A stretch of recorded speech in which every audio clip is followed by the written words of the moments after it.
नमस्कार शेतकरी मित्रांनो, अवेळी पावसामुळे मागच्या काही काळात बऱ्याच शेतकऱ्यांचं नुकसान झालं।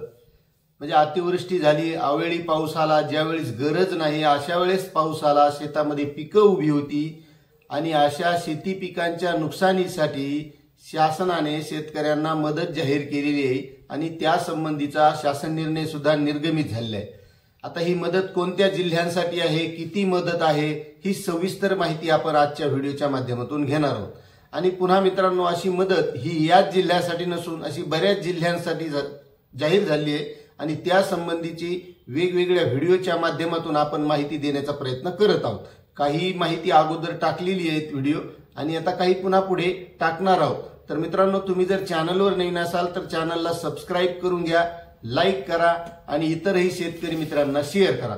तर मित्रांनो, मार्च 2024 ते मे 2024 या महिन्यामध्ये जे काही अवेळी पाऊस झाला होता, अतिवृष्टी झाली होती, अशा शेतकऱ्यांच्या शेती पिकांचं नुकसान झालं होतं आणि त्या शेतकऱ्यांना 44,74,25,000 रुपये एवढा मदत निधी हा जाहीर झालेला आहे। आता तो कोणत्या जिल्ह्यांना मिळणार आहे आणि तो कशा संदर्भात कसा मिळणार आहे, आता ही सर्व माहिती आपण बघणारच आहोत।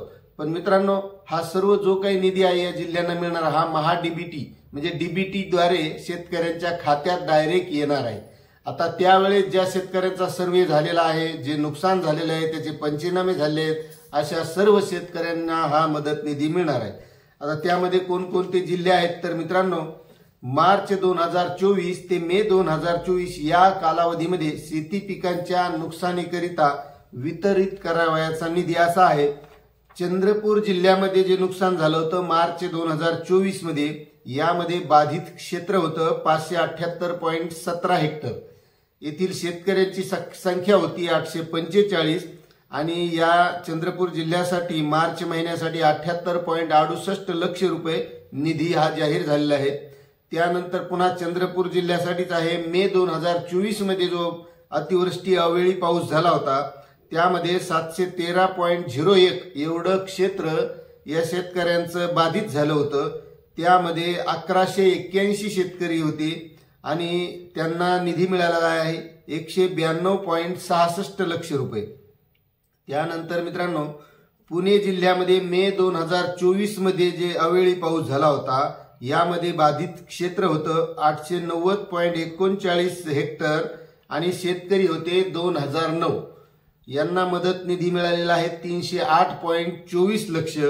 त्यानंतर सातारा जिल्ह्यामध्ये एप्रिल ते मे 2024 म्हणजे या एप्रिल आणि मे या 2 महिन्यामध्ये जे नुकसान झालं होतं त्यामध्ये 82.18 हेक्टर क्षेत्र हे बाधित झालं होतं आणि शेतकऱ्यांची संख्या होती 215। यांना 28.70 लक्ष एवढा निधी हा जाहीर झालेला आहे। आणि त्यानंतर मित्रांनो, सोलापूर मध्ये मे 2024 मध्ये 10,448.79 हेक्टर क्षेत्र हे बाधित झालं होतं। म्हणजे सर्वात जास्त सोलापूरमध्ये शेतकऱ्यांच्या पिकांचं नुकसान झालं होतं। तेथील शेतकऱ्यांची संख्या होती 15,451 आणि त्यांना निधी मिळालेला आहे 3,740.74 लक्ष। म्हणजे सर्वात जास्त नुकसान हे सोलापूर जिल्ह्याचं झालं होतं, म्हणून त्यांना निधी सुद्धा जास्त मिळालेला आहे। त्यानंतर आहे मित्रांनो सांगली जिल्हा। एप्रिल 2024 मध्ये 219.14 हेक्टर क्षेत्र हे शेती पिकांचं नुकसान झालं होतं। येथील शेतकऱ्यांची संख्या होती 502 आणि यांना निधी मिळालेला आहे 73.12 लक्ष रुपये एवढा निधी हा सांगली जिल्ह्यासाठी मिळालेला आहे। त्यानंतर पुन्हा सांगली जिल्ह्यासाठीच मे 2024 मध्ये 147.82 एवढं क्षेत्र बाधित झालं होतं।